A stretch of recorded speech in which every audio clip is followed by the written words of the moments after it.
Hi friends, అందరికీ నమస్తే. తోటకూర పప్పుని టేస్టీగా చేసుకోవడం కోసం ముందుగా 1 టీ గ్లాస్ కందిపప్పుని డ్రై రోస్ట్ చేసుకొని క్లీన్ చేసేసుకొని ఇక్కడ నానబెట్టి పెట్టేసుకున్నానండి కుక్కర్లో. ఇలా కందిపప్పుని నానబెట్టుకున్న తర్వాత ఇందులో ఒక పెద్ద టమాటాని కట్ చేసి వేసుకుంటున్నాను. హాఫ్ ఆనియన్ కూడా యాడ్ చేస్తున్నాను. తర్వాత 4 పచ్చిమిర్చిని కట్ చేసుకొని యాడ్ చేస్తున్నాను.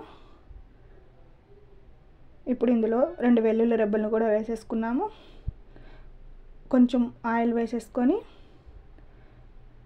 క్లీన్ చేసి పెట్టుకున్న ఒక మీడియం సైజ్ తోటకూర కట్టని కట్ చేసుకొని దాన్ని కూడా యాడ్ చేస్తున్నాను. ఇప్పుడు ఇందులో కొంచెం పసుపు వేసేసుకుందాము.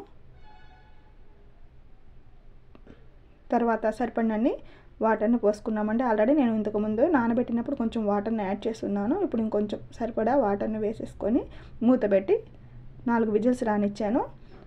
ఇక ప్రెషర్ పోయాక ఇప్పుడు ఇందులో టేస్ట్కి తగ్గట్టుగా సాల్ట్,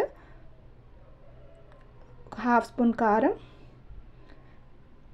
ఇక్కడ నాకు చింతపండు పేస్ట్ ఉండటం వల్ల నేను కొంచెం చింతపండు పేస్ట్ని తీసుకున్నానండి. మీరు డైరెక్ట్గా ఉడికించేటప్పుడైనా పేస్ట్ లేకపోతే కొంచెం చింతపండుని కూడా వేసుకోవచ్చు.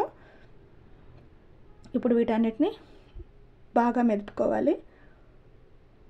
ఇలా మెదుపుకున్న తర్వాత దీనికోసం పోపు అనేది రెడీ చేసేసుకున్నాము.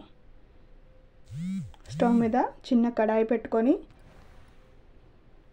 అందులో కొంచెం ఆయిల్ పోసుకున్నాము. తర్వాత పోపు గింజలు వేసుకొని ఎండుమిర్చిని వేసుకున్నాము. కట్ చేసుకున్న వెల్లుల్లి రెబ్బలు, ఆనియన్ని ఇందాక నేను హాఫ్ ఆనియన్ కుక్కర్లో వేసుకున్నానండి. హాఫ్ ఆనియన్ ఇక్కడ వేసుకుంటున్నాను. తర్వాత కరివేపాకును కూడా వేసుకొని పోపుని వేగించుకోవాలి.